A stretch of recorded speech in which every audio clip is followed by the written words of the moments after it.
My name's Lisa. I never expected to walk into that party and find my whole world spun on its axis. But there I was, standing next to Rachel, hoping for a few laughs and free drinks. All it took was his hate to turn an ordinary night upside down. Rachel, who's that? I nudged her side, eyeing the guy with the easy smile and hands shoved casually into his jeans pockets. Oh, that's James, she half shouted over the music, went to college with him. Real chill guy. You wanna meet him? Sure, I shrugged. New faces meant new stories, but nothing prepared me for the instant connection. James had this way of talking like you were the only person in the room. And those green eyes? They didn't hurt either. So, you like the Rolling Stones? He caught me eyeing his t-shirt. Vintage band tees were everywhere, but I actually meant it when I said, only someone who really digs good music would wear Mick Jagger on their chest. He laughed. Are you calling me out or complimenting me? Guess you'll never know, I teased back. We were inseparable by the end of the night. We spoke about everything, from our love for old-school rock to the names we'd pick for our future pets. He got my number and didn't wait the so-called appropriate 3 days to call. He rang me up the next morning. It wasn't long before we were deep in the what-ifs of tomorrow, and it didn't sound crazy to be picking out rings and talking about forever. But forever comes with its own baggage, like it or not. Meeting the parents was on the horizon, I knew that. But nothing prepared me for the icy reception at the dinner table. Margaret, James's mom, was the first to break the so-called ice. So, Lisa, you work at the hospital, right? It wasn't the warmth of polite interest that coated her question, but something harder, like I was being appraised. Yeah, the county hospital, up north, I said as confidently as I could. And how much do they pay you for that? Her eyes were sharp, her tone sharper. I paused, James shot me a look, but I decided to be upfront. Enough to get by. My answer was clipped, I hated talking finances. Well, James does more than get by, she said. I glanced at James, who was calm and silent. I felt my face heat up.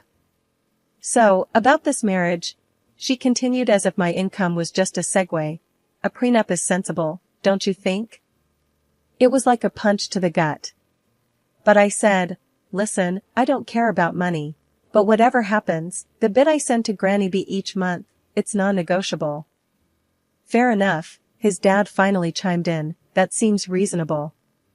The tone for this commitment was set, tough, not all sunshine and romance, but it was real. And real was something I could work with.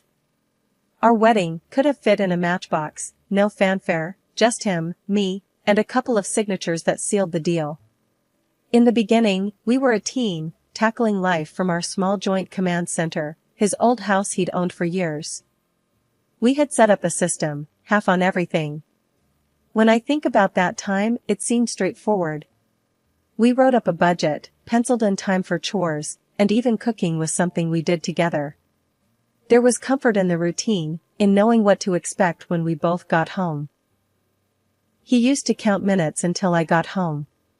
We'd link up in the kitchen, not just for the food, but for those moments, you know. It wasn't just about filling our plates, it was about sharing the day, stirring and tasting, and laughing over a shared bottle of wine. But reality is a tough customer. 4 months down the line, and the teamwork was taking hits. The excuses rolled in. At first, it was just a bad day here and there, a boss on his back or a project running him ragged. Babe, I'm beat, he'd say, dropping his bag by the door, not picking up the hints of garlic and basil in the air, the sound of something sizzling on the stove. Gonna crash for a bit. You mind finishing up? I didn't at first. Everyone's entitled to a bad day, right? But bad days started to string together like some lousy pearl necklace, each excuse shinier than the last. One night, I found him sprawled on the couch, his eyes glued to some game on the TV.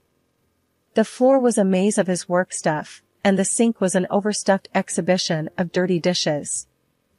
Honey, the kitchen's blowing up, I said, trying to keep my voice level. You were supposed to handle it tonight. He gave me this quick glance, one of those, just a sec looks before focusing back on the players running across the screen. Yeah, I'll get to it. Just let me watch this play, he muttered, not moving an inch. But the plays went on, one after the other, and the kitchen stayed a mess.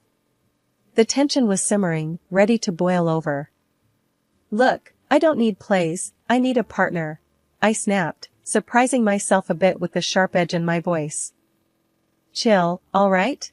It's just dishes, he shot back, his attention still on the game. We clashed like this, more and more. Those simple knots we tied at the mayor's office started to feel like some complex puzzles, impossible to solve. He retreated into his shell, all but locking me out. The split down the middle started to shift, what was meant to be equal began to weigh heavy on my side. Chores piled up, just like his excuses. That shared life we were supposed to be building felt more like a solo gig. 2 weeks of slugging it out on my own and I finally snapped. I never was one to kick up a fuss, but who could live like this?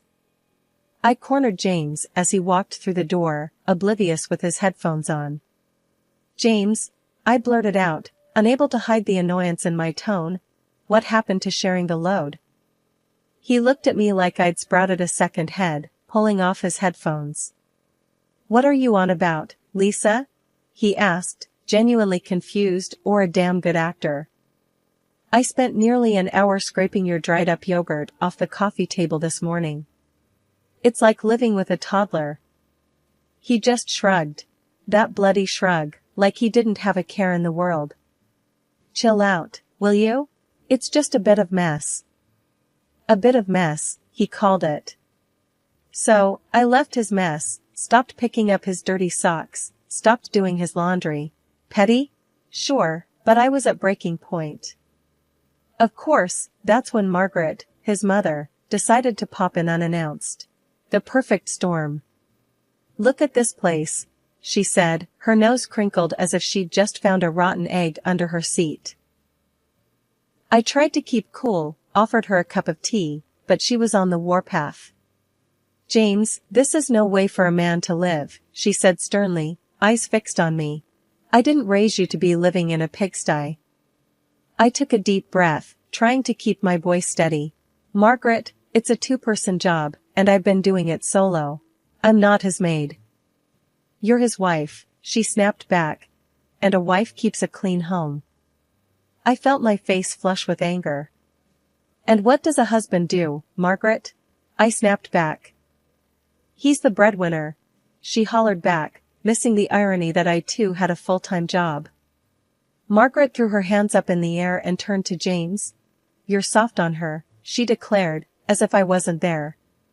My Harold would have never stood for this nonsense. I wanted to tell her where Harold could stick it, but I held back.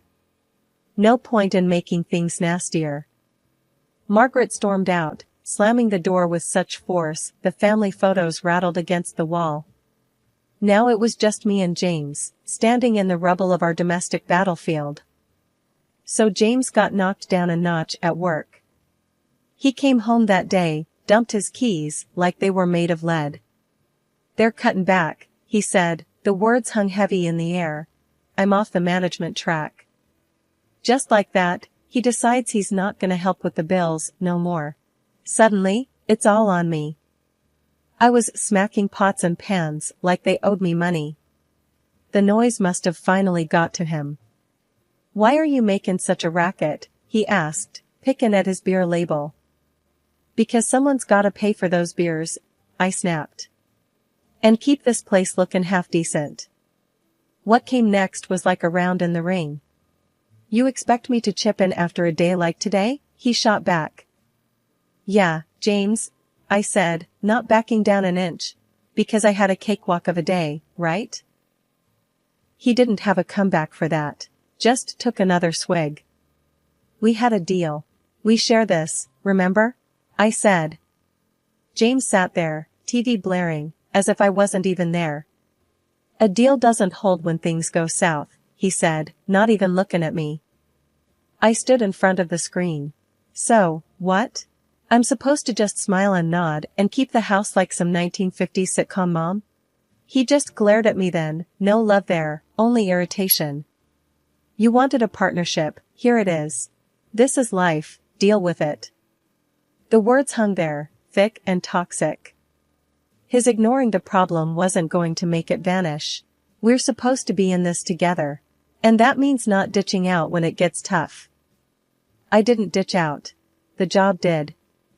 I wanted to shout, to yell, to make him see sense, but I knew it wouldn't get through.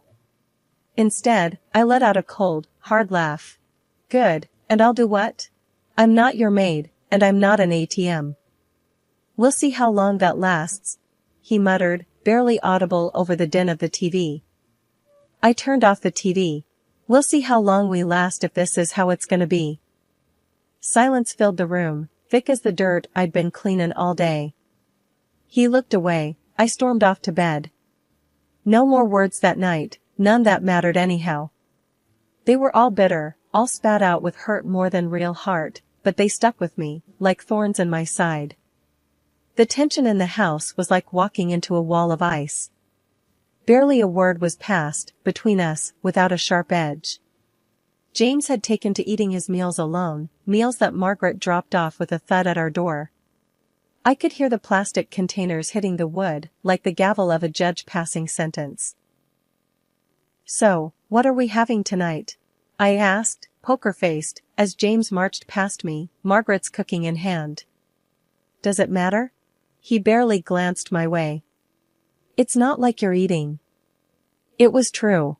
I didn't have the stomach for food, not for what was in those containers. It was more than lasagna or stew, it was a heavy dose of rejection, served up by Margaret, and it had seeped into every room of the house. Then Granny B called. Cheerful and active, I could almost smell her lavender perfume through the phone. A visit from Granny could turn a place upside down, and that's what I sorely needed. A gust of fresh air. I'm packing my bags, baby girl, she chuckled, but I heard the steel underneath, a will that had gotten her through tougher times than this. I need to see your life. I broached the subject over dinner, a silent affair, with the clinking of cutlery replacing conversation. Granny B wants to visit, I said, dropping the bomb without preamble. James paused mid-chew, his eyes hardening. Here? Stay with us? I nodded, gripping my fork like a lifeline. He shook his head, speaking with his mouth full like he suddenly forgot manners existed. No chance. Margaret wouldn't like it. Since when do we schedule our life around your mother? The boldness of my words surprised even me. Margaret's voice sliced through from the doorway. Since it's our house, girl. You just live here. The unfairness of it choked me like a noose. Your son and I are supposed to be building a life together, Margaret. She snorted. A life? You call this a life? Look at you two. I bring him food because someone needs to take care of my boy. James stood up, his chair scraping back like a scream. And that's how it's gonna be. No visits. No changes. It's settled. I looked between them, the mother and son, and I felt it, the outsider tag slapping against my chest. It's settled, because you say so? What about what I want, what I need? You need to understand that things are the way they are, James shot back, red, flushing his cheeks. My house, my rules. The ache spread from my heart to my fingertips, but I squared my shoulders. It's also my home, James. Or at least it's supposed to be. James had no answer, just the hard line of his jaw telling me the conversation was over. But nothing was settled. Granny B would come, somehow, I'd make sure of it. For the first time, I wanted the battleground. If they wouldn't budge, neither would I. There was fight in me yet, and the freeze in the house would need my fire to thaw it, whether they liked it or not. For the third month in a row, James did not contribute his share to our family budget. I was carrying everything, the house, the groceries, and even his damn beer. We had a fight. That fight had been the last straw. James and I stood, facing each other, our words sharp enough to slice through steel. The room felt smaller as the tension grew, air thick with resentments saved up from months of silent battles and unspoken words. "I don't want you as my wife," James said, his voice dripping with that finality I knew was the end of everything. It didn't come out as a shout. That might have been better, a shout I could have responded to with fury. Instead, it was a low hiss, a deflating tire's last breath, leaving behind silence that echoed louder than any scream. I gathered what was left of my dignity. "Fine," I countered with as much steadiness as I could muster, despite the tremor I felt within. "I don't want to be where I'm not wanted." He didn't stop me as I started to pack my bags. Each piece of clothing folded felt like a piece of the life we'd built being tucked away, rendered insignificant. I headed to the door, my suitcase a loyal companion trailing behind me. James was still standing in the center of the chaos, the eye of the storm that had hit us over and over until we'd broken, pieces scattered beyond collection. He didn't move, didn't try to stop me. The door closed with a click much too gentle for the ending it represented. Outside, Granny B was in her old, dependable car that smelled of leather and peppermint, leaning over to open the passenger door. I heaved my suitcase into the back and slid in beside her without a word. "All set, dear?" Granny asked, her eyes soft, but her voice strong, a rock in a swirling sea. "Yeah, I'm set," I mumbled, buckling the seatbelt over the hollow feeling in my chest. Granny B didn't start the car right away. "He's a fool," she said flatly, adding an expletive that would have made a sailor blush. I choked out a strained chuckle. "Granny!" "Well, it's true." She finally turned the key in the ignition, the engine rumbling to life reassuringly. "You're worth 10 of him. 15, even." She backed out and we started towards the new apartment. I didn't reply. Instead, I leaned my head against the cool glass of the window, watching the landscape blur, the same way my thoughts were a jumble of memories and pain. Granny B didn't push with questions or platitudes. She just drove, every now and then muttering something under her breath that sounded suspiciously like curses aimed at James. The cozy rented apartment was in a normal neighborhood, a place where you could blend in and lick your wounds in peace. As Granny hauled my bag out of the car with surprising strength, I unlocked the door to the unknown. "Well," Granny said, clapping her hands together, "time to rebuild, kiddo. You've got a life to claim and that sorry excuse of a man to forget." I nodded, feeling the very first flutter of something like hope in my chest. Breaking points, I realized, weren't just about endings. They were about beginnings, too, messy, painful, but real. Fresh starts didn't erase the past, but they gave you a canvas to create something new. And maybe, just maybe, that was exactly what I needed. Granny B was sitting on my threadbare couch, her hands clasped over her knee, bouncing with what seemed like contained energy. Who knew that beneath that floral dress and the wrinkles was a woman with the heart of a Wall Street hustler? "So you're telling me, all the dough I sent you for your meds and stuff, you've been playing the market with it?" I stared at her in disbelief. Granny B chuckled and winked. "Honey, you think I'd let your hard-earned cash rot under a mattress? No way. I've been growing it, bit by bit." I was flabbergasted. It felt unreal. I crunched the divorce papers in my hand, knowing that what Granny B had just told me was going to flip the script in a major way. James and Margaret, the perfect couple from next door, agreed to meet us one last time. Probably thought they could offer me some friendly advice on starting over. Margaret opened the door, all fake smiles. "Well, if it isn't the soon-to-be single lady." "Come in, we were just talking about you." James sat at the dining table, smirking without a care in the world. "Good of you to come by. We need to talk about the neighborhood, now that you'll probably be moving somewhere more, affordable." I clenched my jaw, but remembered Granny's news. I needed this. "Actually, James, I won't be going anywhere." Granny B piped up. "She's got a juicy bit of news. Tell hon." I enjoyed the suspense stretching their faces tight. Turns out I got a little nest egg waiting for me. Granny's been smart with the money. James laughed, harsh and loud. What? Did you win the lottery or something? Granny B grinned, sharp as a tack. Better. I turned her spare change into a cool 2 mil. The smiles fell off James and Margaret's faces, like overripe fruit. 2 million? Margaret's voice came out strangled. Yep, and I don't plan to spend it on this neighborhood.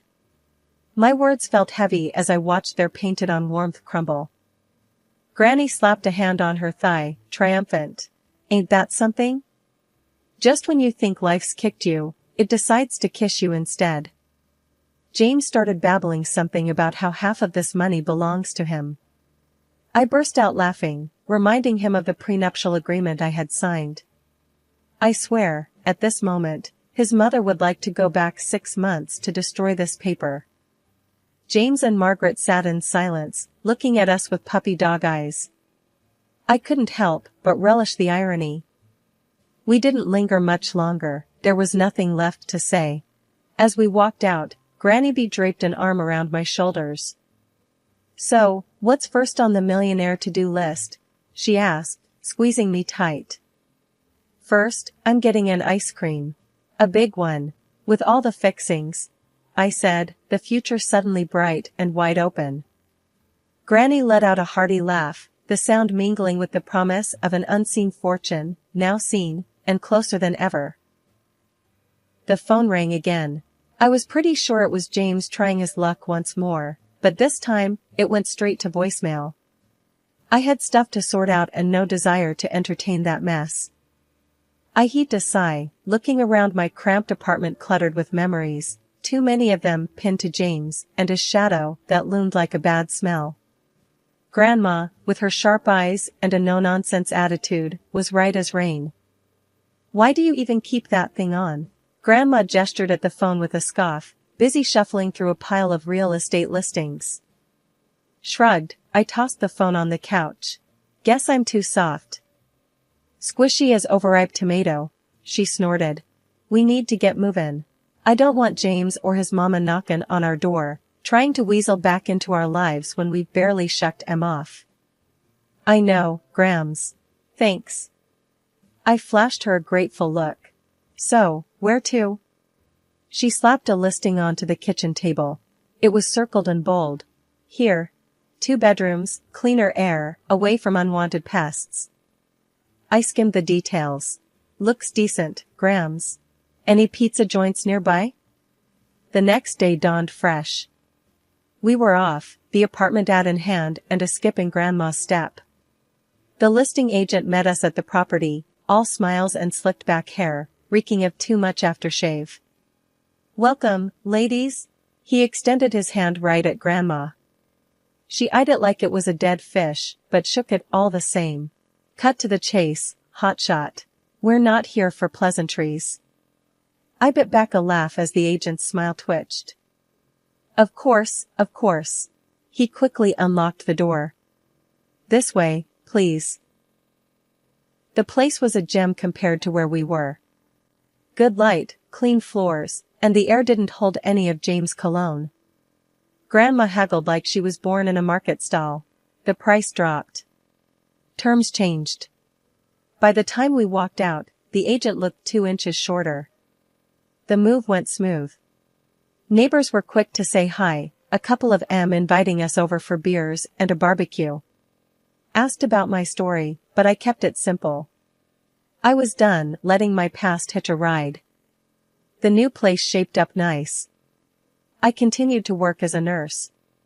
Grandma found her corner for knitting and gossiping with Mrs. Hem from next door, who had more sass packed in her tiny frame than anyone I'd ever met. One evening, I grabbed a pizza, from the new joint, of course, and headed home. As I flipped open the box, the steam carried that cheesy aroma up, and I couldn't help but smile. And so we settled in, me and Grandma, our little team. The taste of fresh starts and thick crust pizza in the air, laughter from the neighbor's yard spilling in through our open window, and a sense of peace finally making itself at home. James and his empty promises faded into the background noise, just like the buzz of the city we'd left behind. I was looking forward, and the view was pretty damn good.